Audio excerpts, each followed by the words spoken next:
Et donc le design humain peut vraiment permettre de mettre en avant nos modes de fonctionnement particuliers. C'est pour ça que je dis que c'est un mode d'emploi, parce que ça va permettre de mettre des mots sur la façon dont on fonctionne d'un point de vue mental, d'un point de vue identitaire, d'un point de vue de l'ego, d'un point de vue émotionnel. De l'énergie pure, la pression, le stress, l'intuition. Ça met vraiment des mots sur différents mécanismes qui nous animent et du coup les choses sur lesquelles on peut vraiment se relier plutôt que d'aller essayer de chercher des choses sur lesquelles on n'aura jamais vraiment d'ancrage. C'est des choses qu'il faut apprivoiser, qu'il faut essayer justement de mieux se positionner au lieu d'être embarqué par l'autre, et de se dire ok, qu'est-ce qui me va moi en fait. Ok, je sens que je suis attiré par ce qui m'est proposé, mais est-ce que vraiment c'est le bon moment pour moi ou est-ce que j'ai l'énergie pour ça maintenant?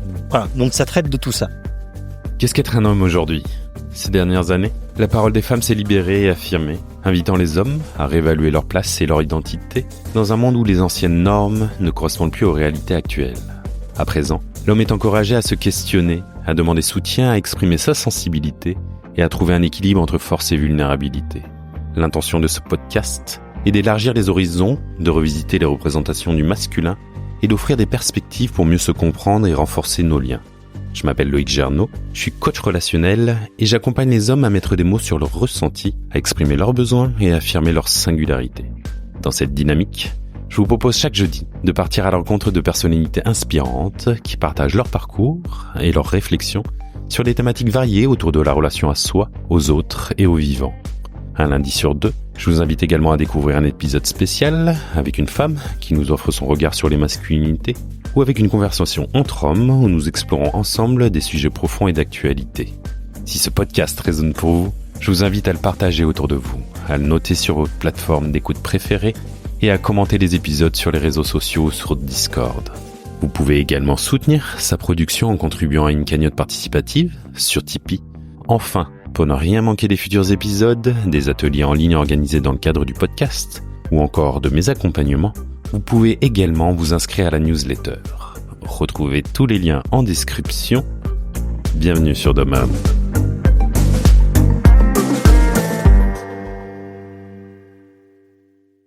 Et si on avait enfin un mode d'emploi pour se comprendre ?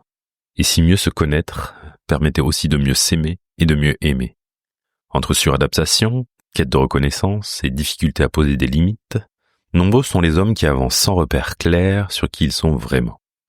Dans cet épisode, je reçois Cyril Touffet, ostéopathe et auteur du livre Le design humain, un outil fascinant. Ensemble, on explore cet outil riche et subtil qui permet d'éclairer nos fonctionnements profonds, nos besoins, nos élans, mais aussi nos vulnérabilités, nos conditionnements et nos relations. Cyril partage avec sincérité son propre chemin d'homme, la difficulté à se définir, la tendance à se perdre dans l'autre, le besoin de reconnaissance, l'ouverture aux émotions, et ce que le design humain, ou le human design pour les intimes, lui a permis de transformer en lui et dans sa vie relationnelle. Un épisode pour mieux se connaître, mieux se vivre et mieux se relier. Bonne écoute.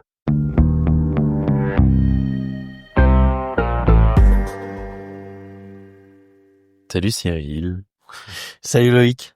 Je suis toujours perturbé quand je suis invité chez quelqu'un dans son lieu de dire bienvenue, alors que bon, bienvenue dans ce podcast. On est chez toi. Merci de m'accueillir chez moi. Dans ce podcast, j'ai un rituel. Je demande toujours la météo du moment, le paysage intérieur de mon invité là aujourd'hui, maintenant. Comment tu te sens? Alors, comme je t'ai évoqué tout à l'heure avant qu'on commence le podcast, je suis quelqu'un qui est très influencé par la lune, donc la nuit dernière a été un peu compliquée, et du coup aujourd'hui forcément je sens que l'énergie n'est pas à 100%. Mais voilà, je me sens bien sinon. Voilà, je me sens assez bien. J'ai pas de à l'heure actuelle, j'ai pas de soucis particuliers dans ma vie, pas de problématiques particulières à affronter, donc c'est plutôt fluide, c'est plutôt agréable en ce moment. Mais tu sais que la vie ça fluctue, hein. Oui. C'est des vagues, c'est des hauts et des bas, mais là j'apprécie plutôt le bien vivre. Ouais. Mais je crois que c'est important quand ça se passe bien de le mentionner aussi. De le mentionner. Ah. Parce que c'est vrai que, comme tout le monde, hein, j'ai eu des périodes, il y a pas si longtemps que ça, où c'était très remuant et très brassant, et là, j'apprécie que ce soit un petit peu plus tranquille. Voilà, ça va bien avec le printemps. Tout à fait. Et par curiosité, t'as des petites recettes comme ça quand t'es influencé par la lune et que ça te Alors, casse, on va dire un peu, ou en tout cas ça te... ma recette, en fait, je sais, en fait, maintenant que c'est quelque chose qui m'influence, donc j'essaye de pas trop charger mes journées approchant la pleine lune. Tu vois, là, les deux jours suivants, là, autant hier, c'était une grosse journée, mais là, les 2 jours qui viennent, là, ça va être un peu plus tranquille. Donc, je me préserve aussi à ce niveau-là. Je sais que je peux pas faire une journée, tu vois, au cabinet, en ostéo, avec 7-8 patients. Là, c'est mort, quoi. C'est juste pas possible. Donc, du coup, moi, j'adapte à ça. Je construis je fais mon planning par rapport à ça aussi. Donc ça, c'est mon truc à moi. C'est d'être à l'écoute finalement de ce qui m'influence et de pouvoir trouver des solutions, hein, et d'adapter aussi, pas de surcharger finalement. De se dire allez, c'est bon, j'y vais, je pousse la machine et jusqu'à ce qu'elle montre des défaillances ou qu'elle casse, quoi. Et ça, j'ai appris. L'expérience de vie fait que je suis un peu plus à l'aise avec le fait de se dire non, là en fait je vais pas faire grand chose aujourd'hui. Ouais, de sortir presque de la performance pour accepter ces moments de down, de moins bien, et de vivre avec les rythmes de la terre, de la lune, des saisons. Et puis c'est aussi de l'accepter vraiment, de se dire au lieu de le combattre, c'est de quand c'est là, c'est là, quoi. C'est là. Ouais, je vois. Moi, généralement aussi, j'ai tendance à être influencé par ces pleines lunes, et pareil, j'accueille. Je ne résiste pas. Je crois pas que ça marche comme ça. Et donc je sens un peu son influence aussi, peut-être pas autant que toi, mais en ce moment c'est là, et moi je suis content d'être chez toi, je suis content de te voir dans ce cadre-là, et puis surtout de venir parler d'un outil que j'ai découvert il y a pas si longtemps que ça, et qui me fascine. Et le deuxième rituel que j'ai dans ce podcast, j'aime bien poser une question à mon invité, de comment tu te présentes, toi. Comment tu te présentes au monde, Cyril? Qu'est-ce que tu aimes bien dire de toi? Déjà, j'aime pas parler de moi. Tu vois, vraiment de moi. C'est pas ma dynamique naturelle, en fait. On va venir un petit peu à parler de cet outil que tu viens d'évoquer, qui moi me passionne aussi, et qui m'a vraiment aidé à mieux me comprendre. Et du coup, c'est ça, c'est vraiment de comprendre qu'en fait j'ai énormément de mal à me définir. Tu vois, c'est pas quelque chose qui est facile, c'est pas dans ma dynamique naturelle. Du coup, au lieu ça me met une pression, en fait. Tu vois, rien que la question, ça me met une pression. J'ai dit putain, me définir. Ah ouais. Alors là, on est mal barré. Tu vois, on peut être là demain encore, je pense. Parce que ce que je vais te dire, ça va être plutôt mental plutôt que d'un ressenti profond de mon identité. En fait, j'ai pas vraiment d'idée sur qui je suis vraiment. Mais vraiment, tu vois, c'est pas une notion qui est claire pour moi. Donc ouais, très bonne question. Qui je suis? Ouais, je sais pas. Je sais pas encore. Tu vois, c'est un chemin. Je suis sur la route. Je me découvre. C'est pas quelque chose de fini. C'est pas un produit fini. Tu vois, c'est j'avance, quoi, et je me découvre petit à petit. Et jusqu'à présent, ce que je découvre, c'est que je suis quelqu'un qui est déjà très intéressé par être le plus authentique possible. Tu vois, le plus vrai. Ça, c'est quelque chose c'est vraiment un moteur pour moi en tous les cas. Et c'est un moteur qui m'amène justement à essayer de provoquer ça chez l'autre aussi. Tu vois, de différentes manières, avec l'ostéopathie, avec le design humain, cet outil que tu as évoqué, et puis dans mon quotidien tout simplement, avec les gens que je côtoie, mon entourage. Voilà, ça c'est un moteur pour moi, donc ça fait partie de qui je suis. Ça, je le reconnais par contre. Et puis Ouais, bah après ça pourrait être juste des faits qui seront pas vraiment ressentis. Donc là, la chose qui me vient naturellement, c'est ce que je viens de t'évoquer. Tu vois, j'ai pas d'autres choses qui me viennent par rapport à la question que tu m'as posée. Ouais. Merci. Je t'en prie. Et cet outil, effectivement, le design humain, le human design. Ouais. Qu'est-ce que c'est? Comment tu comment tu l'expliques de la façon la plus simple peut-être? On est là parce que pour information, pour nos auditeurs, t'as sorti un livre qui s'appelle le design humain, le human design, un outil fascinant, si je me trompe pas. Ouais. Voilà, aux éditions Erol, et dirigé notamment par Anne Guéquier, qu'on salue, du podcast Métamorphose. On lui fait un petit notamment. coucou. Ouais. Et ouais, Comment je le le définirais aussi? Décidément. Hein.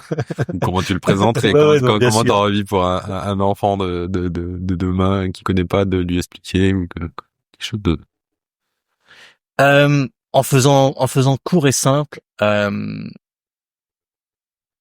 pour moi c'est vraiment un mode d'emploi en fait. Tu vois, c'est vraiment un mode d'emploi. Alors, ça reste un mode d'emploi, voilà, qui est dont la structure c'est un outil, mais pour moi en tous les cas c'est vraiment un mode d'emploi assez précis et qui peut vraiment permettre de venir valider des choses qu'on peut ressentir pour nous-mêmes déjà. Je pense que le premier objectif de cet outil, c'est vraiment déjà de mettre en avant nos modes de fonctionnement particuliers. Donc c'est les choses sur lesquelles on peut se relier, vraiment sur les choses sur lesquelles qui nous appartiennent. C'est notre empreinte, c'est ce qui nous anime. Et c'est ce qui peut aussi impacter les gens de notre entourage. Et puis les choses sur lesquelles on peut être un petit peu plus fragile, tu vois, un peu plus vulnérable. On sait pas trop de quoi il en ressort. Et du coup, bah, c'est des choses qui peuvent potentiellement nous mettre dans des situations qui ne nous conviennent pas. Tu vois, embarquer dans une dynamique dans laquelle bah finalement on devrait pas être. Mais comme on a des difficultés à se positionner par rapport à certaines bah juste un exemple que je peux donner, c'est quand on n'a pas forcément une dynamique dans l'identité, ce que je viens d'évoquer tout à l'heure, quand on n'a pas ouais, alors ça c'est vrai qu'après on va rentrer dans des termes techniques parce que c'est un outil quand même qui est très technique. Ouais. Et c'est pour ça que ça peut être difficile à appréhender. Mais ce que je veux mettre en avant, c'est le fait que quand on n'est pas sûr de son identité, ce que je t'ai évoqué tout à l'heure, hein, ben on peut avoir tendance à s'adapter, à hyper adaptable. Et donc, finalement, c'est un avantage parce que ça permet de créer le lien avec l'autre assez facilement. Hein. On est intéressé par l'autre assez facilement. C'est une dynamique qui amène à ça. Mais en même temps, dans ce mouvement-là d'aller vers l'autre, ben on peut avoir tendance à se perdre dans l'autre, de vouloir vraiment créer le lien, de vouloir comprendre l'autre. Ben finalement on peut se perdre et avoir du mal à se positionner à certains moments si l'autre nous demande quelque chose, par exemple.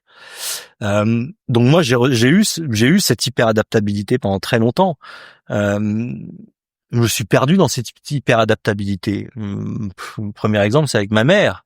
Tu vois, je me suis perdu à essayer d'être le petit garçon parfait qu'elle voulait que je sois finalement. Tu vois, et j'ai joué ce jeu-là aussi, inconscient de ce qui était véritablement en jeu. Mais c'est ça que je veux dire, c'est que quand il y a une dynamique en nous sur laquelle on est un petit peu vague, on est un peu flou, c'est pas, tu vois, pareil, tu parlais de la reconnaissance tout à l'heure. Bah, ça, c'est pour en design humain, c'est très lié à la dynamique de l'ego. Donc, c'est la capacité d'agir selon sa volonté, à partir de sa motivation. Et quand on n'a pas ça, cette dynamique-là en nous naturellement, bah, on va avoir tendance à en faire plus. Tu vois, pour montrer aux autres qu'on est capable. Inconsciemment, hein, mais c'est ce qui se joue. Où on va avoir tendance à en faire plus pour soi-même aussi, pour se prouver à soi-même qu'on est capable de faire un truc qui est tout ça pour avoir potentiellement la reconnaissance de l'autre. Ouais. Voilà. Et si on est dans cette dynamique-là, bah finalement, on va pas forcément être à l'écoute de son propre ressenti. Est-ce que c'est le bon moment pour moi pour faire ce truc-là? Bah si je le sens pas, pourquoi j'y vais alors? Tu vois, c'est et donc le design humain peut vraiment permettre de mettre en avant nos modes de fonctionnement particuliers. C'est pour ça que je dis que c'est un mode d'emploi, parce que ça va permettre de de mettre des mots sur la façon dont on fonctionne d'un point de vue mental, d'un point de vue identitaire, d'un point de vue de l'ego, d'un point de vue émotionnel. De l'énergie pure, tu vois, l'énergie qui t'amène à être dans l'action, la pression, le stress, l'intuition. Enfin voilà, ça met vraiment des mots sur différents mécanismes qui nous animent, et du coup les choses sur lesquelles on peut vraiment se relier plutôt que d'aller essayer de chercher des choses, voilà, sur lesquelles on n'aura jamais vraiment d'ancrage. C'est des choses qu'il faut apprivoiser, qu'il faut essayer justement de mieux se positionner au lieu d'être embarqué par l'autre, et de se dire ok, qu'est-ce qui me va moi en fait. Ok, je sens que je suis attiré par ce qui m'est proposé, mais est-ce que vraiment c'est le bon moment pour moi, ou est-ce que j'ai l'énergie pour ça maintenant? Voilà, donc ça traite de tout ça. J'ai vu mode d'emploi, j'ai vu direct le petit, quand t'achètes je sais pas, un objet, quelque chose, un truc IFI par exemple, t'as le mode d'emploi le blanc là, le petit A3 qui arrive avec. Exactement. Je nous verrais bien sortir du ventre de merde. Allez, hop. Mais tu vois, mais c'est une bonne analogie parce que c'est le truc, tu vois. En fait, on n'a pas de mode d'emploi. On n'a pas de mode d'emploi. On arrive sur la Terre et puis bim quoi. Allez, t'es tout de suite exposé au conditionnement. Allez, bim. Et c'est ça aussi ce que tu évoques et qui est important. C'est aussi tu parles dans la relation à l'autre, mais je pense aussi dans la relation aux autres, à la société, etc. De sortir des cases où j'ai l'impression qu'on veut se mettre des fois justement et qu'on réponde plus aux sollicitations, aux injonctions, au conditionnement extérieur, et on oublie en fait qui on est, et remettre aussi de la légitimité des fois à ressentir des choses. J'entends ça à travers ce que tu as dit. Ouais, c'est revenir à soi finalement. C'est revenir à soi, c'est comme tu le dis très bien, c'est c'est une observation, hein, je suis en aucun cas qui je suis pour juger quoi que ce soit, mais j'observe beaucoup, et bien sûr j'observe que la société dans laquelle on vit, c'est le collectif est embarqué dans une dynamique dans laquelle c'est très dur de finalement affirmer son individualité. Si t'es différent, t'es encore pointé du doigt. La parole est libérée, j'ai envie de dire. On parle de beaucoup plus de choses, il y a moins de choses taboues, mais en même temps, ça reste quand même des choses dysfonctionnelles. Ça change pas si rapidement que ça. C'est pas parce qu'on en parle que ça change. On le conscientise, d'accord, mais est-ce que ça change véritablement à la source? Ça prend plus de temps. Tu regardes l'histoire de l'humanité. Comment dire? Tu vois, c'est des grosses vagues aussi. Ça fluctue. Et là, je sens qu'on est vers quelque chose comme une fracture, quoi. Il y a un truc qui est en train d'émerger, qui va littéralement changer pour moi la façon dont on vit. C'est en train de bouillonner là. Et en fait moi j'espère que ça qu'il y ait vraiment à nouveau alors quand je dis j'espère que ça, je suis conscient que ça peut être dans le chaos aussi, que ça peut être très douloureux, et mais bon, parfois il faut passer par là pour arriver à des changements plus drastiques, quoi. Que ce soit au niveau individuel ou collectif, on a besoin de crise pour comprendre des choses. Et donc c'est difficile de se retrouver soi dans cette espèce de collectif qui impose une dynamique particulière dans laquelle on se retrouve pas toujours. Mais est-ce qu'on arrive à s'affirmer autrement? Ça c'est pas évident. Parce que ça demande d'accepter le regard des autres qui soit plus le même. Et ce qu'en plus qui me vient et notamment par l'human design et d'autres choses, et c'est pour moi pas individualiste, mais de sortir d'un truc collectif dans lequel on se noie pour revenir à moi qui je suis et comment je fonctionne, et c'est là où en fait je suis le meilleur pour retourner justement dans un collectif, mais avec cette qualité-là, quoi. Avec cet ancrage. Absolument. Et c'est ça finalement que cet outil peut amener. C'est d'abord ce que je disais, c'est vraiment cette satisfaction mentale que j'ai eue moi personnellement d'avoir justement tout d'un coup. Tu évoquais justement acheter un appareil électroménager. Imagine que tu achètes un appareil IFI haute technologie où tu as vraiment besoin d'un mode d'emploi, mais le mode d'emploi il est pas dedans. Alors tu vas essayer de bidouiller au départ, hein, tu vas toucher des boutons, tu vois ce que ça fait. Bah c'est un peu pareil avec la vie, quoi. Tu bidouilles au départ, t'expérimentes, tu vois ce que ça donne, et puis bah si t'es sur le chemin de te connaître, les expériences te permettent de voir ce qui fonctionne pas, et puis d'ajuster au fur et à mesure. Hein, mais ça c'est un chemin qui est ardu, et ça demande énormément de conscience sur soi-même, et ça demande aussi beaucoup de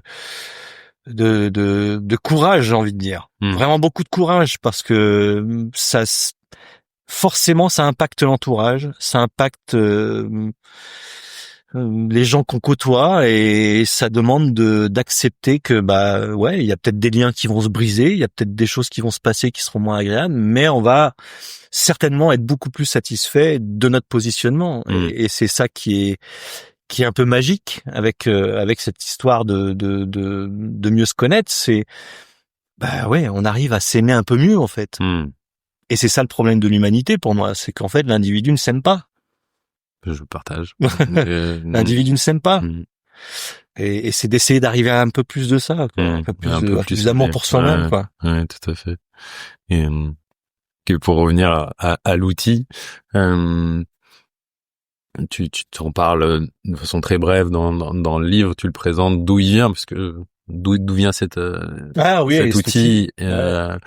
Sans rentrer dans peut-être toute l'histoire de cet homme qui a canalisé cet outil. Est-ce que tu peux nous le raconter, l'évoquer? Ah ouais, je peux, bien sûr. Cet homme s'appelle Robert Alan Krakauer. Il est canadien. Il est issu d'une famille assez bourgeoise, on va dire. Donc dans un milieu assez aisé, où lui il fait des études universitaires dans les médias et la publicité. Il travaille là-dedans pendant quelques années, il a une famille, et puis il arrive à un moment donné où il peut commencer à saturer, à plus apprécier le monde dans lequel il travaille, et du coup il fait une grosse cassure, et il va vivre à Ibiza, où il enseigne l'anglais, voilà, dans une école. Et puis il a une vie de plus en plus simple. Voilà, il se rend compte qu'en fait la simplicité lui va très bien. Et puis dans cette dynamique-là, bah un soir il rentre chez lui, et lui arrive cette expérience incroyable. Hein. Pendant une semaine, il va être submergé par cette voix. Enfin lui, il l'a décrit comme une voix, mais c'est quelque chose qu'il subit en fait. Il décrit même l'expérience comme étant très douloureuse. Hein. Il a énormément souffert de cette expérience déjà physiquement, hein, pendant 7 jours. Donc il a été bombardé d'informations. Et puis plus tard, il a souffert mentalement, parce qu'il se demandait ce qui lui arrivait. Il s'est même demandé s'il devenait pas fou, quoi. Hein. J'imagine que quand on n'est pas ouvert à ce genre de choses, puis que tout d'un coup, ce truc-là t'arrive, il y a de quoi se poser des questions sur sa santé mentale, quoi. Et puis finalement, il a laissé les choses se décanter, et puis il a commencé à explorer ce que cette information indiquait, et du coup il en a vu vraiment la pertinence, et c'est ça qui l'a poussé à transmettre cette information. C'est vraiment la pertinence de l'information. Donc au-delà de la façon dont elle est arrivée, qui est quand même assez incroyable, je pourrais pas l'expliquer moi-même, hein, c'est l'information qui est intéressante finalement, et c'est l'information qui est pertinente, et qui lui l'a motivé à la transmettre. Donc voilà, c'est ce qu'il a fait. Hein, il a commencé à le pratiquer avec ses amis, et puis finalement il a monté une école en 1992, je crois. Donc ça fait une 30aine d'années à peu près que cet outil existe. C'est très récent. Hein, c'est très très très récent. Et puis après, il a eu de cesse de le faire. Voilà, sa vie a été rythmée par les séminaires, les conférences et la transmission de cet outil. Et du coup, alors, je m'en souviens plus, mais il me semblait que ça regroupait un peu, en tout cas, ça faisait des ponts avec l'astrologie, la numérologie, toutes ces choses-là. Ouais. Et finalement, c'est la pratique, ou en tout cas, comme tu dis, la pertinence de cet outil qui est en train de petit à petit le légitimer, en fait, parce que finalement c'est pas une science, ça vient pas, c'est pas du tout quelque chose de rationnel à la base, mais finalement, quand on fait son human design, donc on renseigne comme l'astrologie, sa date de naissance, son heure de naissance et son lieu. Je crois que c'est suffisant. Absolument. Voilà. Ouais. On peut trouver des sites internet où on peut trouver son human design assez facilement. Ouais. Et en fait, effectivement, c'est la pertinence. Comment toi tu l'as rencontré cet outil et comment justement cette pertinence est venue? Comment t'as rencontré cette pertinence, on va dire? Elle a pas été évidente en fait. Ouais. Elle a pas été évidente au départ. Je me souviens, j'arrivais d'avoir vécu en Nouvelle-Zélande, donc j'arrive en France. Puis assez rapidement, je me fais un ami avec qui on fait pas mal de randonnées. Et un jour, en randonnée, il m'évoque ce truc-là. Il me parle du design humain. J'avais jamais entendu parler. Il me dit il y a un site aux États-Unis sur lequel tu peux. En France, il y avait rien encore. Hein. Ouais, je te parle de ça il y a maintenant plus de 15 ans, quoi. Et du coup, je fais ce truc-là. Je reçois la synthèse de ma carte, donc de mon design. Et je peux pas dire que ça m'a. En fait, le rapport, je le trouvais assez généraliste. Tu vois, il y avait des idées intéressantes, mais j'ai pas eu vraiment de réponse. Tu vois, à des questionnements que je pouvais avoir à ce moment-là. Mais ça a évoqué un petit peu ma curiosité, mais ça en plus. Puis du coup, mon ami me demande alors, j'ai dit ouais, bon. Et je crois que au moins un an passe. Et puis il m'en reparle. Et il m'en reparle, mais il me dit là, j'ai rencontré quelqu'un qui a été enseigné justement par le transmetteur de cet outil, donc par Robert Krakauer. Il a été enseigné directement par lui et il est analyste et formateur et du coup il vit dans le coin. Alors je dis bon écoute ouais je veux bien faire une analyse avec lui. Donc je le rencontre. Et là, ouais, alors là j'avais l'impression que l'autre me connaissait mieux que moi je me connaissais moi-même. Il disait en quoi, quoi. Ouais, il disait en moi, quoi. Et du coup, il a mis des mots sur des choses que j'avais énormément de questions à ce moment-là, surtout sur mon système émotionnel. Je suis quelqu'un de très émotionnel, très brassé émotionnellement, tout le temps. Et du coup, je me posais tout le temps des questions sur mes émotions. J'avais pas toujours de clarté par rapport à ce que je vivais et l'émotion que je ressentais. Il n'y avait pas toujours de corrélation entre les deux. Et ça, c'est très, très perturbant pour moi. Et en fait, c'est venu m'expliquer comment mon système émotionnel fonctionnait. Et du coup, ça m'a permis de me relâcher avec ça et de l'apprivoiser du mieux que je peux et puis maintenant de vivre beaucoup mieux avec. Donc, ça a été vraiment pertinent dans ce sens-là. C'est ça qui a vraiment créé qui a activé ma curiosité sur l'outil. C'est que là, pour le coup, c'est vraiment venu m'aider sur une problématique particulière que j'avais à ce moment-là. Et pour moi, c'était le système émotionnel. Donc voilà, ça a été très pertinent sur cette dynamique-là et ça m'a vraiment permis de cheminer plus sereinement et je travaille encore dessus parce que c'est quelque chose quand même s'il n'y a pas encore de finalité, hein, tu vois, on est humain, on est exposé au monde extérieur aussi et on est challengé aussi dans notre quotidien et du coup, par contre, ça me donne vraiment des éléments concrets pour moi mieux me positionner et mieux l'accepter. Voilà. Je fais un peu long, non? Non, t'inquiète. Et du coup, ouais, peut-être pour entrer dans les 4 grands principes ou les 4 piliers, on peut dire ça. Je sais pas si on peut dire ça, mais non. Vas-y. Du human design. Donc on a là tu parlais du coup d'autorité. On a le type, l'autorité, les profils et les centres. Ouais.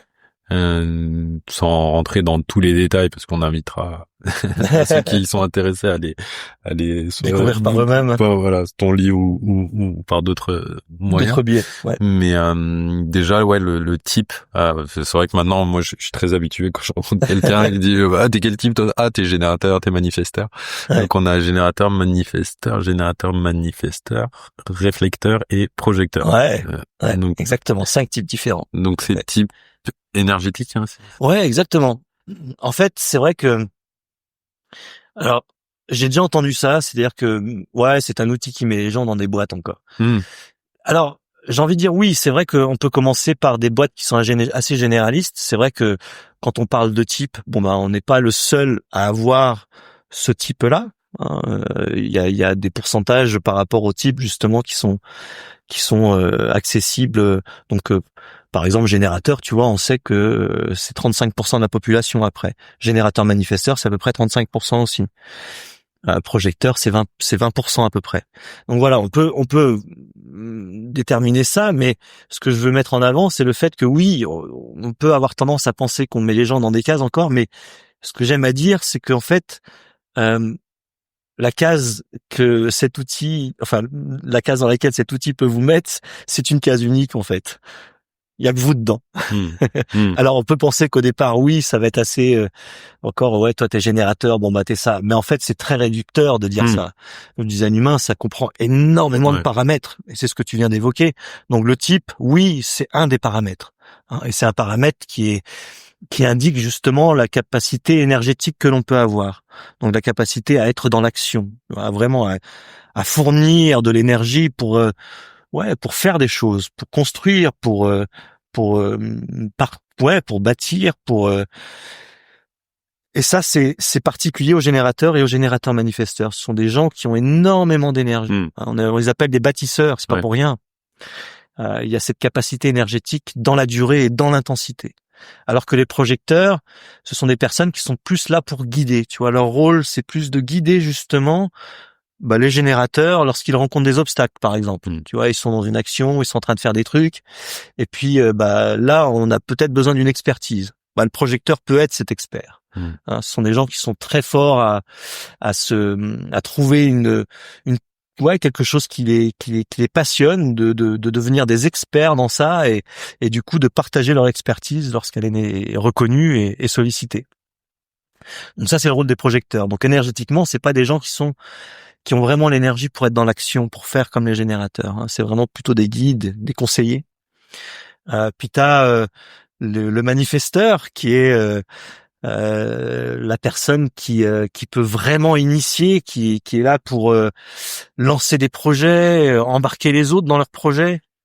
Typiquement, alors c'est peut-être pas le meilleur exemple, mais parce qu'ils peuvent avoir une mauvaise publicité en fait, dans le sens où c'est des gens qui ont tellement besoin d'agir, de créer, de par les désirs qu'ils ont, de ce qu'ils désirent profondément, que ça peut être tellement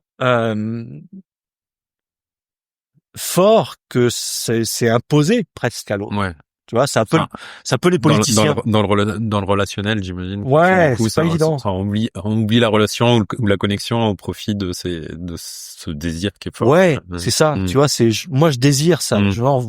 Alors après, ça, bien sûr que ça peut être fait dans la bienveillance. Ils peuvent s'accompagner de personnes avec qui ils ont. Mais le manifesteur a tendance à imposer quand même sa dynamique. Et ça, et en plus là. On peut parler d'aura aussi dans ces différents types. Et l'aura du manifesteur, c'est une aura qui, alors dit comme ça peut être un peu surtout pas qu'ils le prennent mal les manifesteurs, parce que c'est pas du tout la dynamique, mais ils ont une aura qui est assez fermée et qui est même un peu repoussante. Tu vois. Mais en fait, ça n'a rien à voir avec leur personnalité. C'est vraiment une énergie, une dynamique finalement qui les protège de l'influence des autres. Et donc qui leur permet eux de pouvoir vraiment avoir un impact sur les autres. Tu vois. Donc cette énergie-là, quand même, on la ressent. Tu vois, c'est pas des personnes avec, tu vois certains politiciens, c'est tu vois, c'est ce truc-là quoi. Ouais. En fait, ton opinion, je m'en fous. Ouais. Moi, mon idée, c'est ça, et je te l'impose quoi. Ouais, c'est un peu ça. J'exagère le trait, hein. Ouais, non, mais je sais, mais je vois, ouais. Dans certaines relations, je vois bien. Et puis t'as le réflecteur. Et le réflecteur là-dedans, c'est quelqu'un qui est très, très, très ouvert, tellement ouvert qu'il ressent énormément les choses. Donc les personnes. Il n'y en a pas beaucoup, ça, mais. Ouais, c'est entre 1 et 2% de la population. Mais c'est des gens qui ont une capacité de pouvoir vraiment voir les choses telles qu'elles sont. Parce qu'ils ressentent les choses de façon très profonde. Donc quand ils sont en 1 à 1, la personne justement avec qui moi j'ai été éduqué à cet outil était réflecteur. Et du coup Ce sont des miroirs, quoi. Ce sont des miroirs. Donc là, on est face à soi-même. Réflecteur. Exactement. On est face à soi. Ouais, c'était intéressant ce que tu disais tout à l'heure de cette histoire de cases, et pour moi, en tout cas, comme beaucoup d'outils, en fait, de connaissance de soi, pour moi, c'est des grilles de lecture. C'est vraiment des guides, et c'est pas des choses qui enferment, c'est vraiment des choses qui peuvent nous aider à mieux nous comprendre. Ouais.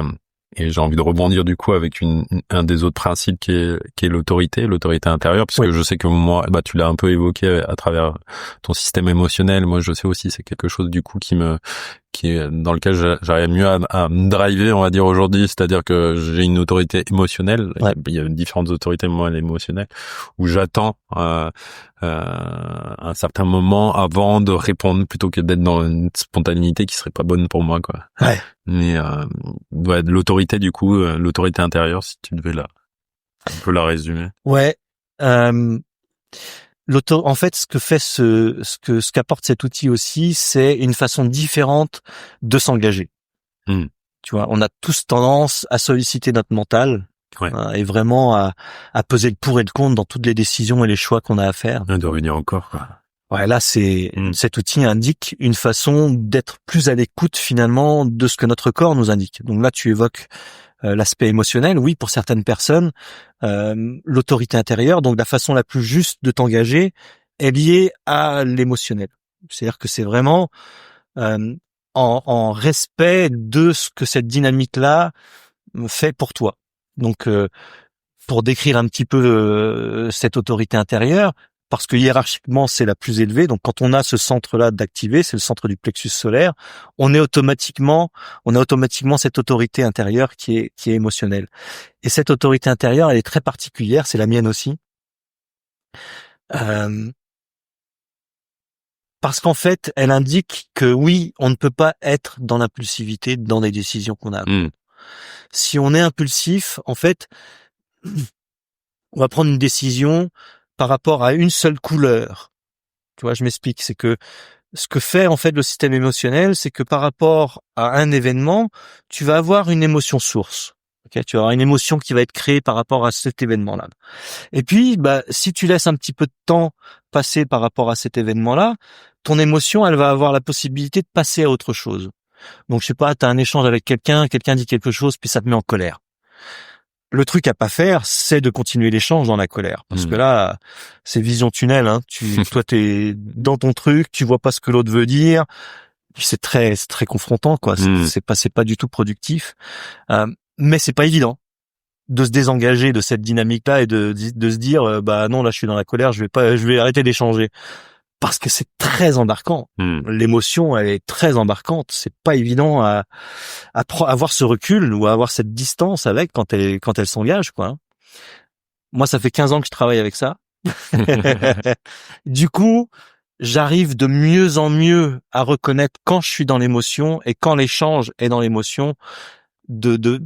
Alors déjà de le dire à l'autre. Bon, alors là, t'oublies, je suis dans l'émotion. Ça va pas du tout être objectif. Et du coup, ça peut permettre d'alléger les choses des fois, pour moi-même et pour l'autre. Et quand je le reconnais, c'est d'arrêter, de dire à l'autre, ouais, on arrête, on en parle plus tard. Là, ça va pas être productif.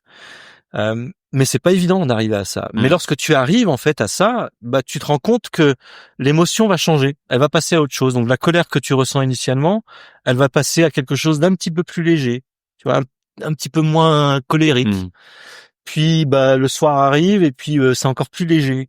Et puis finalement, la couleur de l'émotion va te permettre de voir l'événement sous un œil différent. Et c'est ça qui est intéressant en fait avec l'aspect émotionnel, c'est que si tu t'autorises à traverser différentes émotions, donc à prendre de la distance avec l'événement, ça va te permettre de voir l'événement sous différentes couleurs, sous différents aspects, et donc de voir finalement à la fin une image beaucoup plus claire de ce qui était vraiment en jeu. Ok. Pourquoi je me suis mis en colère? Qu'est-ce qui a provoqué la colère? Puis finalement, c'était stupide. Et puis finalement, j'ai dit des choses que je regrette, ou c'était démesuré, c'était pas du tout objectif. Voilà. Donc le fait de s'autoriser, de prendre du temps dans la décision ou dans l'engagement, ou même dans l'engagement de la situation dans laquelle t'étais et que c'était un peu chaud, si tu arrives à te désengager et prendre du temps prendre la distance par rapport à cet événement-là, bah, tu auras un échange beaucoup plus productif après, parce que tu auras pu appréhender justement les différents éléments, et donc d'avoir un peu plus de clarté par rapport à ce qui était en jeu, et l'échange sera beaucoup plus productif, ça c'est sûr. Enfin moi je l'expérimente au quotidien, quoi. Mais c'est pas évident. Et prendre des décisions importantes de cette façon-là, bah je peux te dire que c'est pas facile, parce que quand ça avance pas, quand ça va pas dans le sens dans lequel toi tu aimerais que ça aille, s'il y a de l'impatience, bah ça va venir justement remuer ce système-là, et mettre de la pression dessus, et pas forcément être productif non plus. Voilà. Mais c'est pas facile. C'est pas facile à appréhender. Ça me connecte au fait que dans l'outil aussi, il nous permet aussi de savoir de nous aider, de nous aiguiller quand on tombe dans nos travers, on va dire. Je pense à moi, par exemple, je sais que pour moi, je crois que c'est en tant que générateur, ou je m'en souviens plus que c'est si c'est avec mon profil, mais si je tombe dans la frustration, par exemple, ça m'indique. Ouais.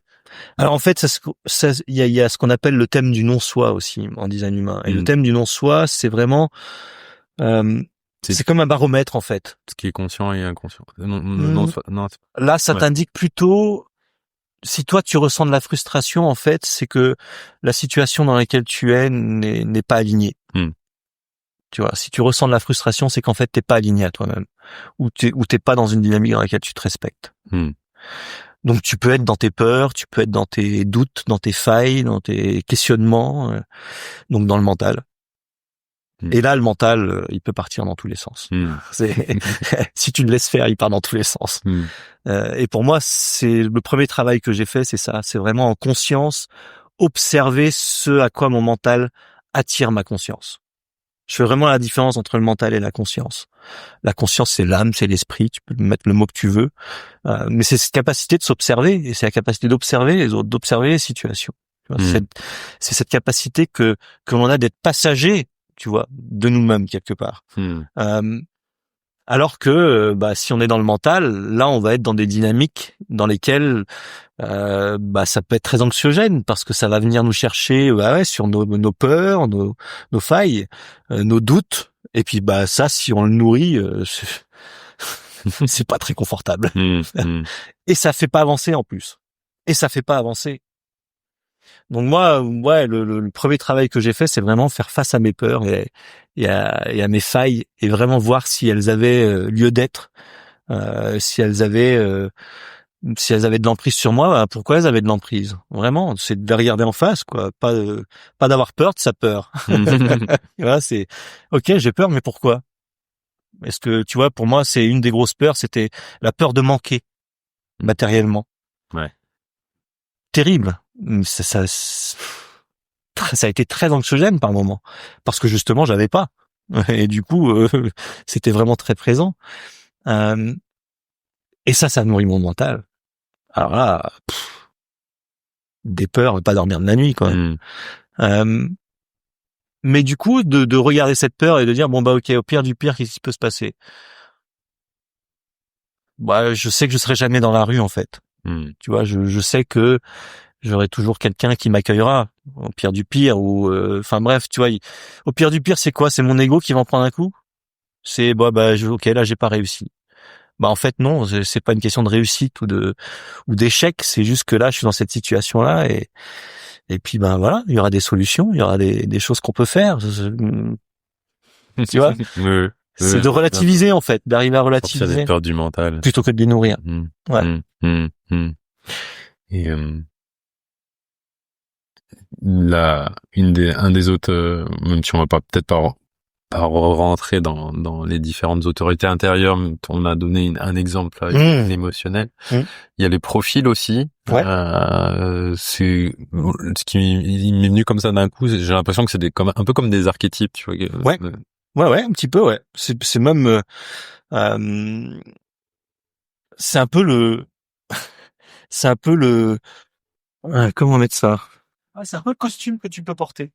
C'est un peu le rôle que tu as le potentiel de jouer quelque part.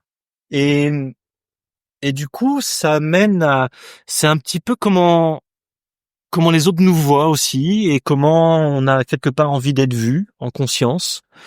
Mais c'est plutôt le costume qu'on porte. Ouais, moi je le vois un peu comme ça. C'est plutôt le costume qu'on porte. Donc ça amène à certaines dynamiques particulières. Donc pour certains, ça peut être ce qu'on appelle une destinée personnelle. Donc c'est des gens qui sont vraiment là, qui ont un profil pour vraiment découvrir qui ils sont d'abord. Ils sont là pour vraiment découvrir qui ils sont et c'est la majorité des gens. Déjà découvrir qui on est avant de faire quoi que ce soit avec les autres, j'ai envie de dire.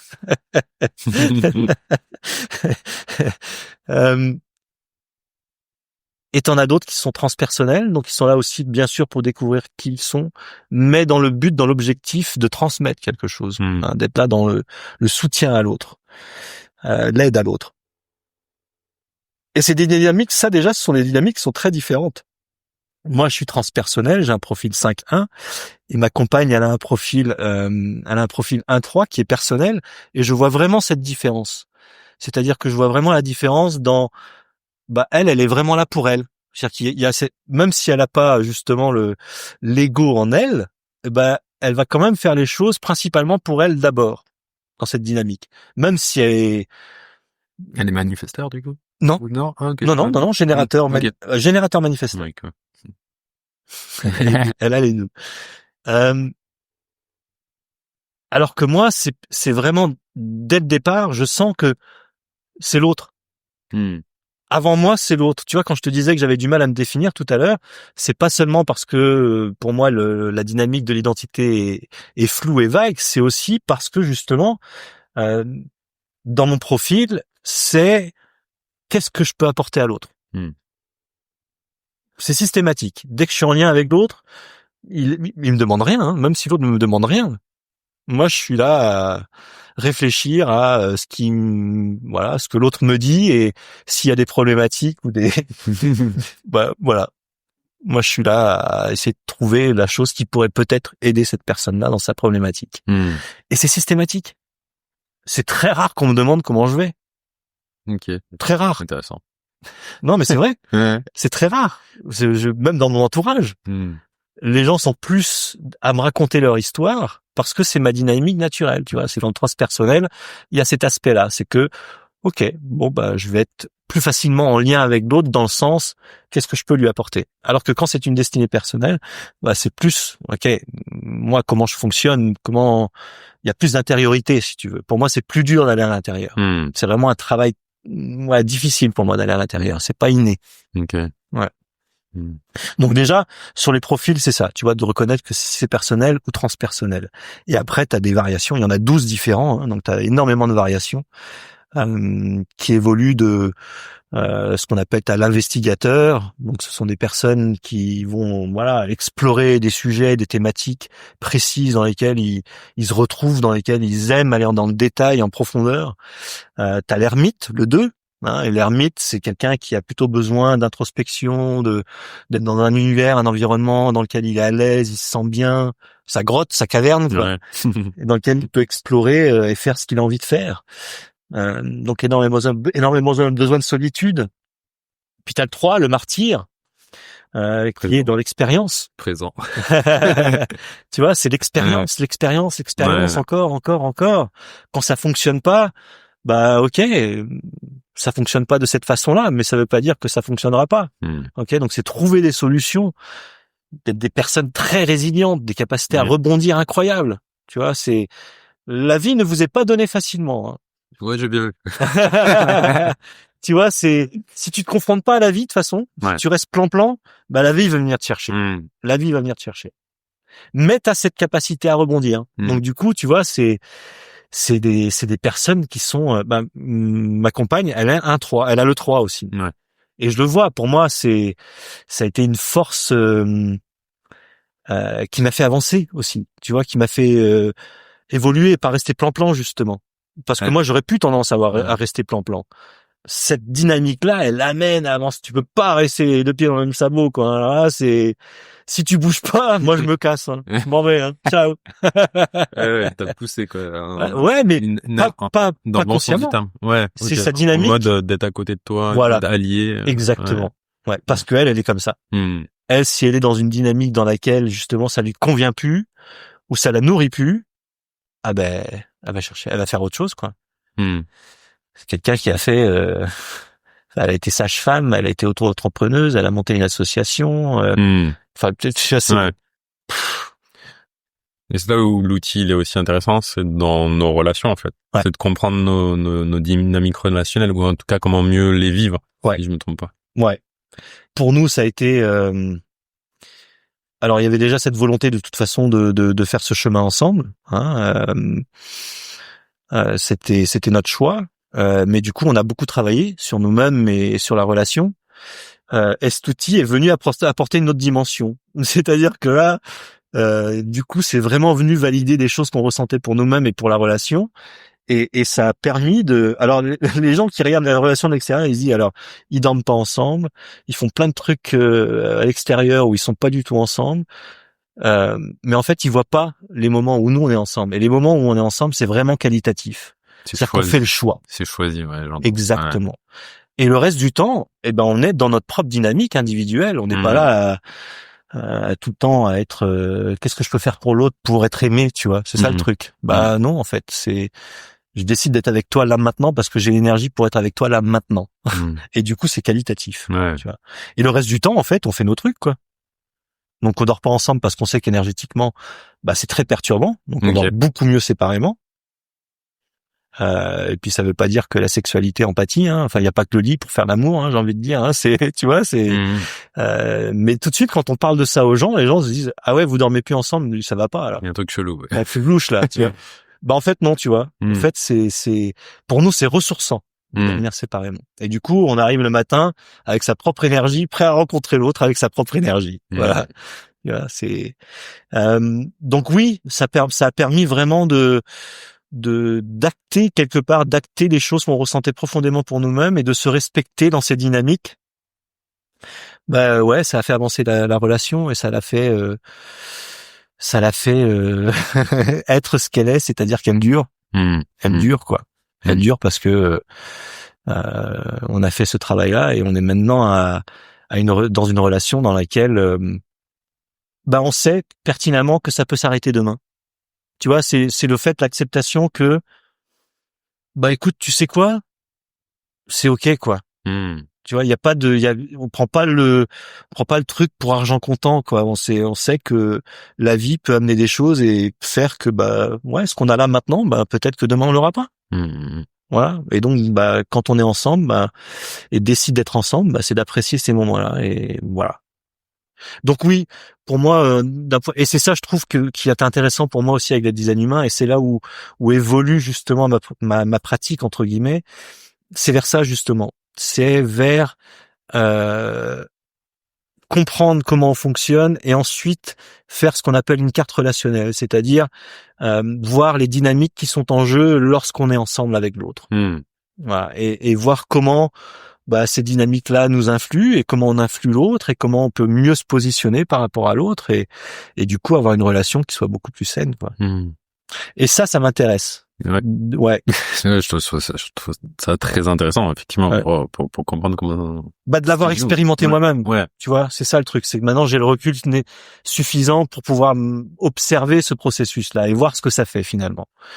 Ouais. C'est un outil qui s'expérience. Ouais, qui s'expérimente. Ouais, vraiment. Vraiment. Comme je te disais au début, c'est une satisfaction mentale au départ, mais en fait, si ça reste là, bah pour moi, on passe à côté de quelque chose. C'est vraiment en expérimentant qu'on voit vraiment le potentiel de l'outil. En le ressentant aussi. Ouais. Et j'ai envie de faire le pont de relationnel à émotionnel et aussi de parler peut-être du dernier grand principe qui sont les centres. Ouais. Donc, si les gens vont faire leur carte de design humain, ils vont avoir assez complexe, schéma ou qui est basé donc il y a 9 centres si je me trompe pas qui sont basés notamment sur les chakras et ils peuvent être définis ou non définis. Et ça aussi c'est intéressant je crois notamment dans ces rapports aux autres et au rapport aux émotions du coup et les énergies du coup. Ouais. Exactement. Bah là en fait tu parles d'un paramètre qui est pour moi le plus important en fait. en design humain. Hmm. Pour moi, et qui est presque l'essentiel, parce que c'est ce qui va vraiment nous permettre de mieux nous positionner. Ok. C'est de comprendre les choses qui t'activent. Donc, tu parles de centre défini. Donc, un centre défini, c'est un centre dans lequel il y a une activité constante. Il y a une dynamique qui est en place tout le temps. C'est en toi. C'est ce qui t'anime finalement. Et c'est ce qui peut impacter les autres aussi. Tu vois, c'est une fréquence que tu portes et qui t'anime toi, mais qui peut aussi impacter les gens qui sont dans ton entourage. Ok. Donc c'est là où c'est intéressant. C'est là où tu peux comprendre les dynamiques qui sont en jeu. C'est-à-dire que toi, avec tes dynamiques à toi, propres à toi-même, tu vas influencer l'autre qui, lui, n'a peut-être pas cette dynamique-là en lui. Et c'est là où on parle de centres non définis. C'est des centres qui deviennent finalement récepteurs et amplificateurs de cette dynamique-là lorsqu'elle est dans ton environnement. Donc, tu parlais d'émotions. Par exemple, moi qui suis émotionnel, ok, donc qui suis constamment brassé par ces émotions. Toi, il est défini. Il est défini. Ouais. Donc, ça veut dire qu'il est activé de façon constante. Donc, je suis brassé la plupart du temps par des émotions, plus ou moins confortables.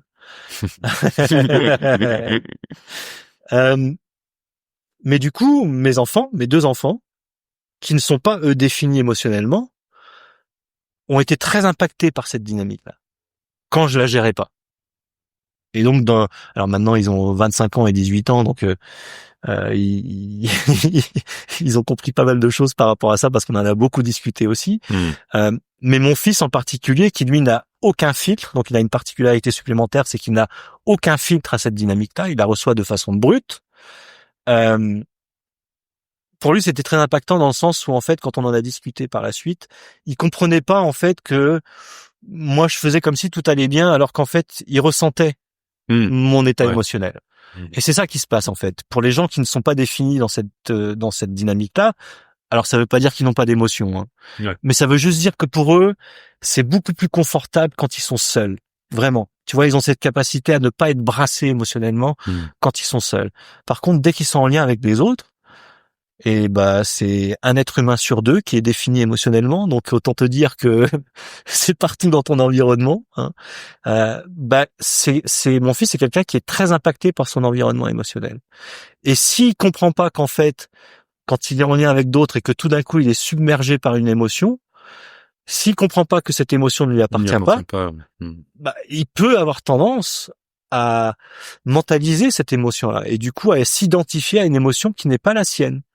Et donc à se faire des histoires, des schémas, des trucs, des idées qui, enfin c'est potentiellement très anxiogène et du coup absolument pas productif pour lui, quoi. Donc à partir du moment où moi j'étais plus en phase avec mes émotions aussi et plus honnête par rapport à ce que je ressentais, j'ai commencé à lui dire, si lui me demande ça va papa aujourd'hui, je lui dis non là écoute, je suis pas trop en forme, je me sens un peu tristounet, tu vois. Et du coup lui ça lui donne les bons repères. Ce qu'il ressent, c'est validé, quoi. C'est pas je ressens un truc, du coup c'est peut-être moi qui suis comme ça. Alors. Voilà. Intéressant.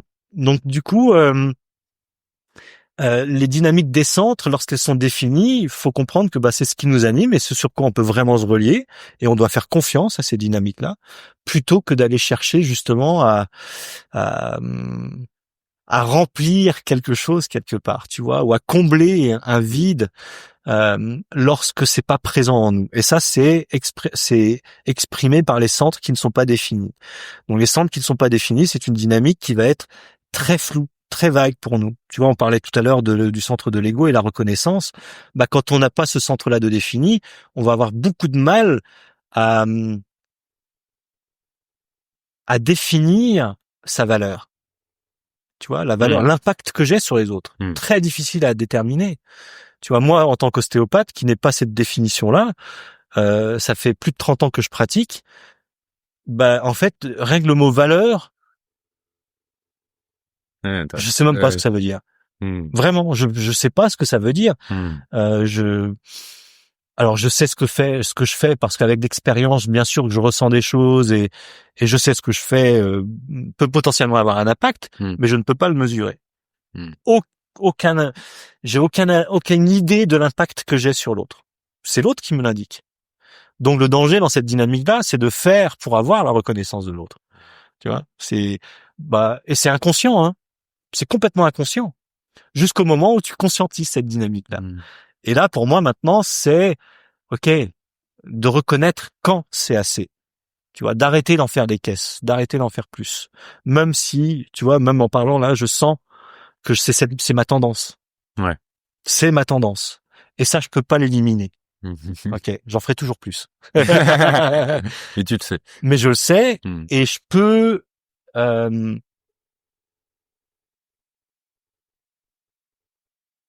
peux éviter de me mettre dans des dynamiques maintenant dans lesquelles, surtout physiques en fait, tu vois, d'arrêter de pousser la machine. Ça suffit là, c'est assez. Les premiers signes de fatigue, c'est OK. Ça suffit, j'ai rien à prouver en fait. Ça me connecte un peu du coup à forcément à cette tendance masculine, tu vois, de vouloir trop faire, de pousser le bouchon. Ouais. Bah ouais, tu parlais d'archétype. Ouais. Bah l'archétype mâle, c'est ça, hein. C'est l'homme qui subvient aux besoins de la famille, donc qui va travailler et qui va travailler dur. Hein, c'est un peu ce dont on a hérité de nos parents. C'est en train de changer. Ouais, mais brassé, mais c'est encore là. Hein. Ouais, bien sûr. Tu vois, si tu fais pas grand chose, que tu t'es pas proactif ou bah justement, tu vois, on parlait de centre émotionnel. Quand j'ai commencé à respecter cette dynamique-là pour moi-même dans les décisions que j'avais à prendre, bah ça veut dire que je prenais mon temps. Tant que j'avais pas la clarté, je faisais rien. Je bougeais pas sur le sujet en tous les cas. C'est-à-dire que je faisais rien ailleurs, hein, mais bien sûr. sur le sujet, je bougeais pas. Bah, je peux te dire que j'ai eu des jugements là-dessus. Hein. Ouais, tu fais rien, t'es pas proactif, ça va pas marcher. Enfin, tu vois, si tu fais rien, ça va pas bouger, quoi. Et ben, en fait, maintenant ces gens-là regardent le truc et se disent, bah en fait, t'avais raison. C'est quand même mieux. C'est quand même mieux, quoi. T'as senti le bon moment et voilà, t'as enclenché et puis ça a été fluide.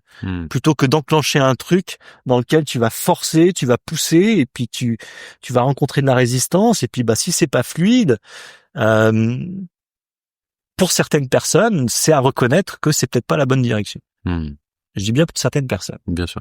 Pour toi, tu vois, on parlait du 3, c'est différent. C'est quand tu rencontres des obstacles, bah t'es là pour trouver les solutions. Donc tu vas être confronté sans arrêt à des problématiques. Il y a des échecs, soi-disant. Bah ouais, pour moi, c'est pas des échecs en fait. Non, bien sûr. Tu vois, c'est la société qui vous le voit comme ça, mais en fait, pour soi-même, c'est l'opportunité de faire autrement et d'apprendre quelque chose sur soi en fait. Tu vois, il y a une phrase que j'adore, c'est, je sais plus de qui elle est, mais en fait, l'expérience, faut pas la voir comme une réussite ou un échec. C'est soit ok, elle réussit et c'est plutôt confortable parce que c'est agréable, mais soit c'est l'opportunité d'apprendre quelque chose sur soi. Tu vois, c'est jamais un échec. Et justement, on parlait du 3 tout à l'heure. Le 3, on le décrit comme le martyr parce que ça peut être ça justement. C'est des personnes qui peuvent avoir tendance à subir les événements de la vie plutôt que de les voir comme ok, des expériences dans lesquelles je peux moi avancer, je peux moi comprendre qui je suis vraiment parce que ça, je sais que ça me convient plus. Mais alchimiser quoi. Ouais, j'entends. Ouais, donc, quelque chose comme ça. Ouais. Ouais. Exactement, alchimiser, j'aime bien ce mot. C'est le voir sous un autre angle en fait. Ouais, bien sûr. Ouais. Et je sais qu'au début de l'épisode, quand tu parlais de l'outil, de ce mode d'emploi, t'as parlé de, voilà, on parle d'émotion aussi, t'as parlé de vulnérabilité et je sais que c'est une thématique que j'aborde beaucoup dans ce podcast, les hommes et la vulnérabilité. En quoi l'outil peut nous aider dans ça. Pour moi, la vulnérabilité, c'est très associé à la reconnaissance de ses propres limites. Quand tu reconnais tes limites, bah t'es moins vulnérable. Dans le sens où quand t'as cet archétype-là et que tu es là-dedans, donc du mal, hein, de l'homme, bah tu vas avoir tendance à pousser, tu vois, aller au-delà finalement de ce que tu pourrais potentiellement fournir si t'étais vraiment à l'écoute de toi.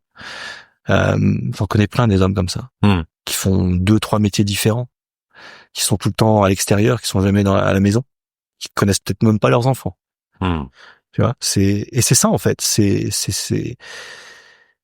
c'est reconnaître ses limites, vraiment. C'est se dire, bah non, là, en fait, c'est pas OK pour moi, quoi. Là, j'en ai marre de faire ces 2 boulots, là. J'arrive à la maison, je suis crevé, je vais me coucher, je vois même plus ma femme, mes enfants, ils sont couchés, enfin, voilà, quoi. Tu vois, pour moi, c'est accepter que, ouais, on peut pas tout faire. Et on n'est pas là pour tout faire. Et les vulnérabilités, elles sont vraiment associées justement à nos centres qui ne sont pas définis. Tu vois, c'est là où on peut être vulnérable, justement. C'est dans ces centres, dans ces dynamiques dans lesquelles, pour nous, c'est un peu flou, c'est un peu vague. Donc pour moi, c'est comme on l'a évoqué, c'est ouais, ma valeur. Je connais pas ma valeur. L'identité, pareil, je sais pas vraiment qui je suis. La difficulté à me définir au départ, elle est vraiment sincère. Okay. Hein, c'est pas une blague, quoi. Direction de vie, pareil, pour moi c'est très compliqué. C'est jamais vraiment moi qui ai trouvé une direction. C'est souvent les autres qui m'ont indiqué des directions que moi j'ai ensuite enclenché ou pas. Hein. Mais c'est souvent les autres qui m'ont indiqué des directions. Donc voilà, ces vulnérabilités-là, c'est devenu quelque part pour moi un sujet de vigilance. C'est-à-dire que je sais que je suis vulnérable dans ces dynamiques-là, où je peux avoir une hyper-adaptabilité, je peux facilement me perdre dans l'autre. Et du coup, ouais, en connaissant ces dynamiques, les dynamiques des centres, tu peux potentiellement reconnaître les situations quand elles se présentent. Et du coup, avoir la possibilité de mieux te positionner. Parce que tu reconnais que là, là, je peux être fragile. Là, je peux être embarqué dans un truc qui finalement me correspond pas. Tu vois, de vouloir prouver que, si par exemple je dois tailler ma haie là, qui est autour du jardin, au lieu de la faire en 3 jours, je vais la faire en 1 jour, tu vois, pour prouver que je suis capable à moi-même et à qui que ce soit, mon voisin par exemple, tu vois, qui lui va sortir le lendemain et me dire non, t'as fait ça en 1 journée, oh, t'es trop fort. Et ça va m'avancer à quoi? Je vais mettre 3 jours à récupérer, tu vois. Donc ça, je fais plus. Donc tu vois, c'est reconnaître ces vulnérabilités. Et pour moi, les vulnérabilités, elles sont vraiment liées aux centres qui ne sont pas définis. Donc le design humain peut vraiment mettre ça en avant aussi, les aspects de toi-même sur lesquels tu dois avoir une vigilance, parce que tu peux être dans une dynamique dans laquelle tu vas mettre de l'énergie alors que tu devrais pas. Oui, et puis un peu comme tu disais tout à l'heure, par exemple, je suis sensible à la pleine lune, j'accepte, et là j'offre un planning qui est plutôt léger pour pouvoir que ça soit plus agréable, quoi. Ouais. Il y a de ça, quoi. Ouais. Bien sûr. Ouais. Du coup, ça fait 15 ans que tu fais ça, que t'accompagnes. Non, pas que j'accompagne. Non. En tout cas, que je connais l'outil, ouais. Ça fait 15 ans que je connais l'outil. Ah non, j'ai mis écoute, je crois que j'ai mis 7-8 ans avant de me lancer dans justement le fait de pas connaître ma valeur. Il y a cette notion de légitimité aussi pour moi, tu vois. C'est ça qui me venait tout à l'heure. Ouais, cette notion de légitimité. Le syndrome de l'imposteur. C'est ça. C'est en fait, moi j'ai vraiment besoin de sentir que j'ai des fondations solides pour pouvoir être à l'aise avec le fait d'apporter cet outil-là. Donc du coup, c'est passé par déjà bien le comprendre, ensuite l'expérimenter. Ça a pris du temps. Et puis c'est venu petit à petit, c'est devenu un petit peu plus confortable. Mais en fait, ce qui m'a lancé vraiment, c'est ma compagne. Ok. Tu vois, c'est elle qui avait l'étincelle pour me dire là, je pense que c'est ok pour toi d'y aller, quoi. Vraiment, enfin t'as exploré, t'expérimentes, t'en parles tout le temps, enfin t'es passionné par le truc, vas-y quoi. Vas-y quoi. Allez. Et du coup, ça a été très porteur pour moi, ça. Ouais. Et forcément, quand on s'est rencontrés, on a discuté. Et la plupart du temps, t'accompagnes beaucoup de femmes. C'est quel type et quand c'est des hommes, c'est quel type de profil, tu vois, qui viennent à toi? C'est déjà des hommes qui sont très ouverts. Déjà à explorer qui ils sont. Non mais c'est vrai, c'est déjà cette démarche-là au départ quand même. Et du coup, pour le coup, et ça c'est une observation, faut pas le prendre comme un jugement, c'est vraiment une observation. Mais pour le coup, je trouve que les hommes qui viennent au design humain sont vachement plus impliqués et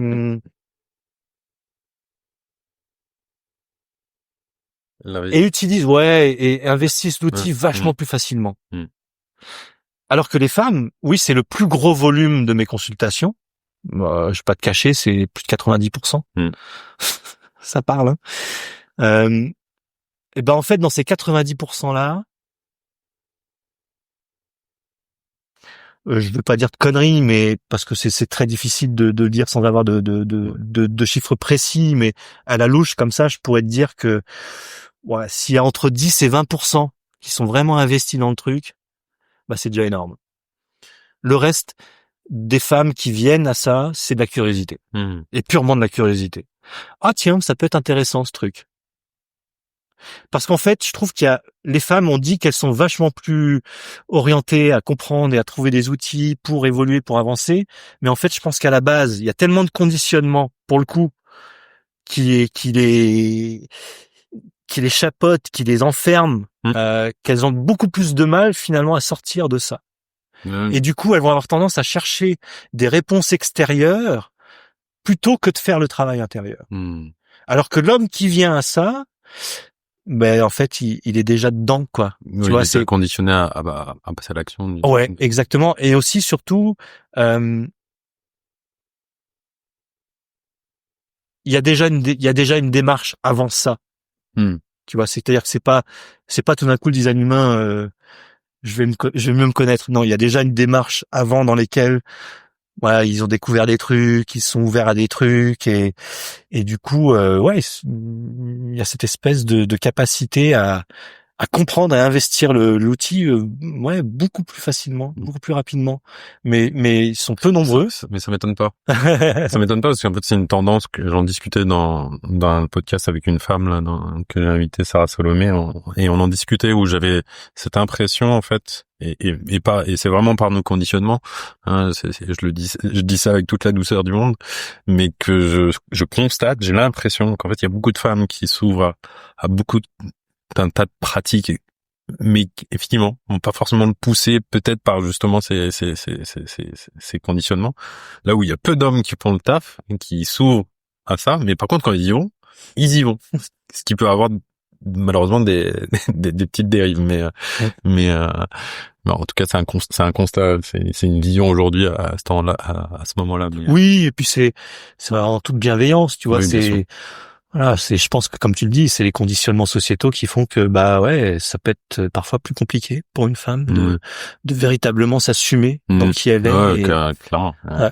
Là où c'est plus dur pour les mecs de s'ouvrir, mais quoi, tu vois, c'est marrant d'observer ces dynamiques. Ouais.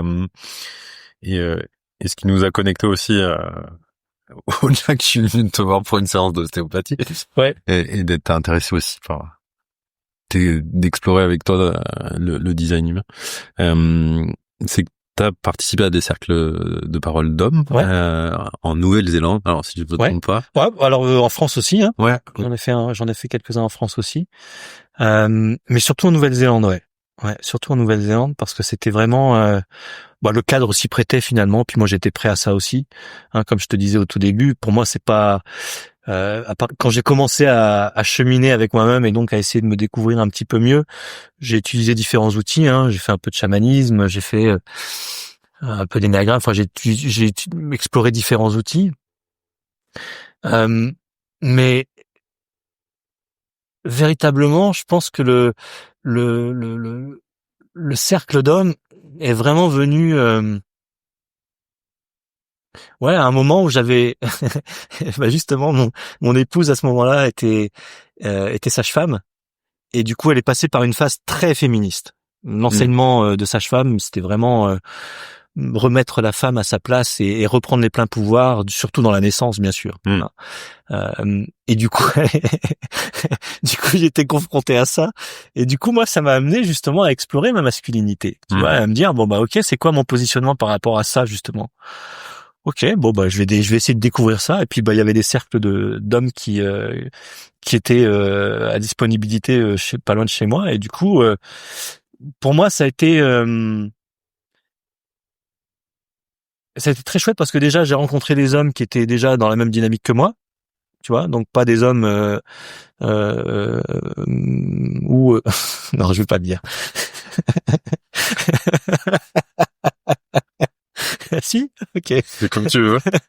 En fait, moi, j'aime beaucoup avoir des rapports dans lesquels ça va quand même en profondeur, quoi. Moi, la superficialité, au bout d'un moment, aller boire juste un verre et parler de la météo et de ce que t'as fait dans la journée, même si c'est très intéressant, bon, ok, au bout d'un moment, ça me gave. Donc, j'ai très peu d'amis en fait. Non, mais vraiment, j'ai très très peu d'amis parce que j'ai pas de temps à perdre à ça en fait. Vraiment, pour moi, c'est perdre mon temps. Du coup, ouais, c'est les amis que j'ai. Par contre, il y a un partage profond et j'aime ça. J'aime ce partage profond. J'aime aller en profondeur dans l'échange, dans la relation. Et je le savais pas. Ouais. Je le savais pas avant. Du coup, les cercles d'hommes m'ont ouvert à ça. Tu vois, à vraiment avoir un plaisir finalement à partager qui je suis. Mais j'ai besoin de me sentir dans un cadre dans lequel c'est pas jugé, c'est bienveillant, et je peux dire absolument tout. Tu vois, là il y a pas de masque. C'est voilà, là j'ai l'opportunité de poser quoi, vraiment qui je suis. Et les autres, bah je sais que je vais pas être jugé, je sais que je vais même pas avoir nécessairement besoin de retour. Tu vois, c'est juste l'écoute et puis l'espace pour. Voilà. Et ça m'a plu. Ça m'a vraiment plu parce que ça m'a permis justement d'enclencher cette introspection que j'avais du mal à explorer pour moi-même, quoi. Ouais, ça a été vraiment le premier. Ouais, vraiment. Ok. Vraiment. Je pense que pour moi, ça a été le déclencheur. Ouais. Dans le conscient, enfin, le conscientiser en tous les cas. Bien sûr. Le conscientiser. Ouais. Et du coup, par curiosité, vu que tu l'as fait en Nouvelle-Zélande et en France, en termes de culturellement parlant, t'as vu des différences? Ouais. Ouais, clairement. Bah clairement déjà parce que la personne qui l'animait était pas la même. Donc déjà ça, c'est une énergie différente. La personne qui l'animait, c'était un Maori, donc quelqu'un un autochtone quoi, ancré dans la terre. Un guerrier. Ouais, il y a une présence quoi, il y a une espèce de, mais qui est très rassurante en fait, qui est très rassurante. Tu sais, c'est un peu un pilier quoi. Tu sens que il peut se passer n'importe quoi là, on bougera pas. Tu vois, c'est ok. J'ai tué 3 personnes. Tu vois, non mais bref, tu vois, c'est vraiment le truc impressionnant quoi. Et en France, non, j'ai pas ressenti ça. Du coup, j'ai pas continué. Okay. J'ai pas ressenti ça. Un espace sécurisant, j'entends. Ou bien où je sentais des. Alors peut-être que c'était mon propre ressenti, hein, mais j'ai pas senti l'espace aussi ouvert que voilà ce que j'avais pu expérimenter avant. Voilà. Mais alors après, ça veut pas dire que c'est en France, ça ne peut pas se faire. C'était juste une expérience. Oui, en plus, chaque énergie, ouais. Chaque facilitateur, son énergie, sa façon de guider aussi. Ouais. Puis j'ai fait beaucoup de huttes de sudation aussi, qu'avec des hommes, mixtes aussi, donc avec des débriefs après aussi. Ça, j'ai beaucoup aimé aussi, par contre. Ouais. Beaucoup aimé aussi ça. Peut-être même, et ça j'en ai fait beaucoup plus en France par contre. Beaucoup plus en France. Ouais. Avec deux chamans différents et c'était très chouette, ouais. Et du coup, ouais, ça t'a, cette participation, je sais pas combien de temps t'as fait Cercle d'Hommes, notamment en Nouvelle-Zélande. Bah, ça s'est fait sur, donc je suis resté 10 ans, ça a dû durer 4 ans. 4 ans à peu près, puis c'était tous les 3 mois à peu près. Ok. Ouais. Et c'est sur quoi que c'est venu un peu te chercher et qu'est-ce que ça a changé dans tes relations notamment, que ce soit aux hommes, aux femmes ou même à ta compagne?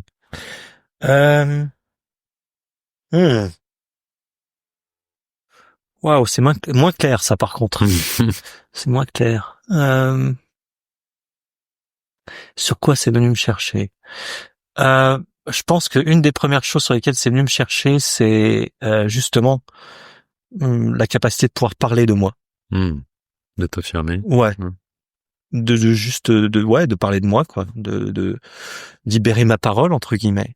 Parce comme je te disais tout à l'heure, c'est pas quelque chose de naturel dans mes relations avec les autres. C'est plutôt l'inverse.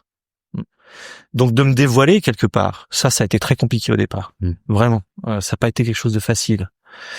Il y avait même des angoisses, je me souviens au départ. Tu vois, d'aller dans le cercle et de me dire oh, de quoi je vais parler, de même ouais, c'est marrant, ça me revient, de même ah bah tiens, je vais parler de ça. Tu vois, ça va être confortable ce truc. Ouais. Je le prépare. Ouais, c'est ça. Comme ça, émotionnellement parlant, je pose mon truc, puis c'est bon. Je dis mon truc, puis après c'est bon. Ouais. À toi. Donc c'était un peu ça au départ, je me souviens maintenant, tu vois, c'était vraiment pas confortable, c'était très confrontant même. Très confrontant. Et sur le fait d'être pris justement de peut-être ouais, je sais même pas pourquoi en fait. Je sais même pas pourquoi il y avait cette espèce d'appréhension. Et je pense que ça vient du fait de la dynamique naturelle en moi qui est d'être plus intéressé par l'autre que moi. Vraiment. Je pense vraiment qu'il y avait de ça. Et après, c'est venu un peu plus naturellement, j'ai envie de dire. Et progressivement, ouais, c'est venu me chercher dans toutes mes peurs, et puis de pouvoir les poser, et puis de pouvoir y faire face, de pouvoir aussi déposer des trucs que je disais pas forcément à ma compagne, tu vois, mais que je ressentais. Alors encore en plus dans l'émotion, ça peut prendre des proportions démesurées, donc d'arriver à me déposer là dans ce contexte-là, ça permet de ouais, en fait c'est un peu idiot ce truc là, tu vois. Donc d'avoir un peu de clarté par rapport à des choses sur lesquelles ça pouvait être moins clair. Remuant en tous les cas. Ouais. Remuant mais positif, très positif, puis tellement de bienveillance que après ça devient on n'y pense même plus quoi. On arrive et puis voilà, bah c'est la météo du jour, et puis qu'est-ce qui s'est passé les semaines d'avant, et c'est quoi voilà, sur quoi tu peux avoir des problématiques à l'heure actuelle. Ce que tu traverses. Ouais, ce que tu traverses. Ouais. Et puis voilà quoi. La puissance du cercle. Et, ouais. Et par curiosité, vu que tu l'expérimentes depuis 15 ans, ce Human Design, c'est quoi aussi le dernier truc un peu que t'as compris sur toi, la dernière prise de conscience un peu. Parce que j'imagine, comme tu le dis, c'est un outil qui s'expérimente, et je serais curieux de voir, même après tant d'années, qu'est-ce qui est venu encore. Qu'est-ce qui vient me chercher encore ? Qu'est-ce qui est venu qu'est-ce que l'outil t'a permis d'éclairer dans ton fonctionnement dernièrement ? Une bonne question. Très bonne question. Bah c'est ce que je t'ai évoqué tout à l'heure. Pour moi, c'est vraiment là d'un point de vue relationnel. Mais relationnel couple.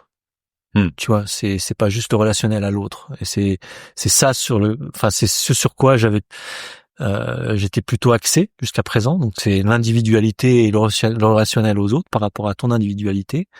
Là, c'est dans le relationnel. Ok, c'est vraiment dans la relation de couple, dans la relation intime. Et j'en parlais justement avec ma compagne il y a quelques jours là. Je disais, je sens que c'est la direction que c'est en train de prendre dans la transmission de cet outil. Je sens que déjà j'ai beaucoup plus de demandes par rapport à ça, et de s'ouvrir à ça, forcément ça vient plus facilement aussi. Et donc ouais, ça vient m'éclairer sur l'importance de la relation, et de se respecter dans ces modes de fonctionnement, plutôt que de chercher à transformer l'autre, ou à le transformer à une image que toi tu te fais de la relation. Finalement, c'est d'accepter l'autre pour qui il est vraiment. Mais quand je dis qu'il est vraiment, c'est-à-dire que c'est aussi dans des dynamiques saines, on va dire, ou le plus saine, ou au moins la conscience de ça, d'aller vers quelque chose de plus sain. Ouais, c'est quand même quelque chose qui moi ouais, c'est un moteur pour moi à l'heure actuelle, parce que je trouve que c'est quelque chose qui peut amener à un peu plus de douceur dans les relations, d'accepter un petit peu mieux qu'on est vraiment différent en fait, et qu'on n'est pas comme l'autre, et que 1 + 1 ça fait pas 1. Alors peut-être dans certaines théories, mais pour moi en fait la fusion dans une relation n'est pas saine. C'est pas sain d'avoir une fusion dans une relation. on se perd dans l'autre finalement, et on remet notre pouvoir dans les mains de l'autre finalement. Tout à fait. Donc ouais, c'est ça qui me, c'est mon moteur à l'heure actuelle, c'est vraiment ça. Et du coup, il y a une phrase qui me vient là, que je trouve qui est très belle. C'est si on laisse l'autre être qui il est, et si l'autre nous laisse être qui nous sommes, ça c'est de l'amour. Toute autre chose, c'est ta torture. Voilà. Et ça c'est de Robert, justement, Robert Krakauer. Ouais. Beau, ça me parle. Ouais, bah ouais, moi aussi. Moi aussi, ouais.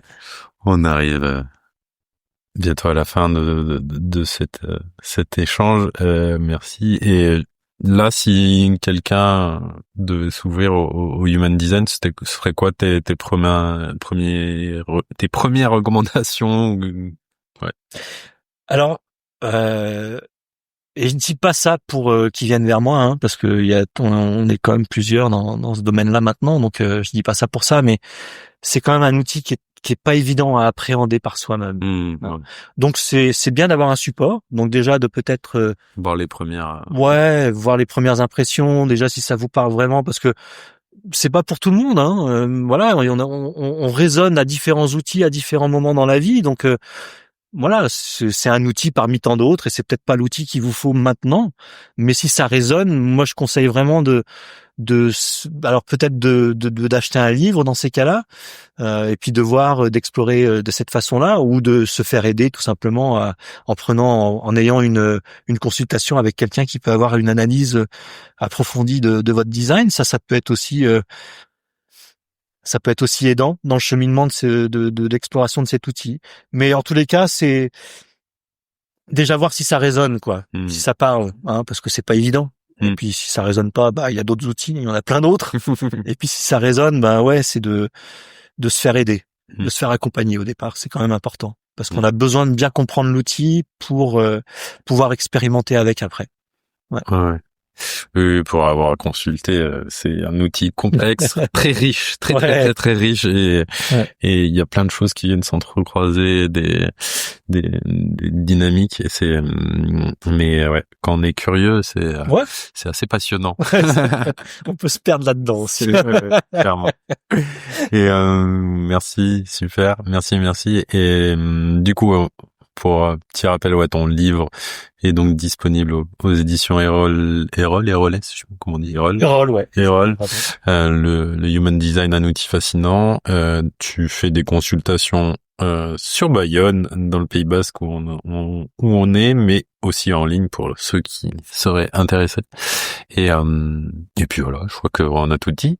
Bah écoute, est-ce que t'as un petit mot de fin avant de se quitter? Non, écoute, je trouve qu'on a cette phrase là pour moi et qui est un petit peu la phrase de fin. Écoute, merci pour ce partage aussi, et puis très très content d'avoir participé à ton podcast. Merci à toi, c'était riche. Merci pour ton entrain à nous partager cet outil, et puis on verra s'il incite des gens à se découvrir toujours plus, on va dire. Voilà. Merci Cyril, bonne journée à toi. Merci Loïc, bonne journée également. Au plaisir. Free audio post-production by alphonic.com.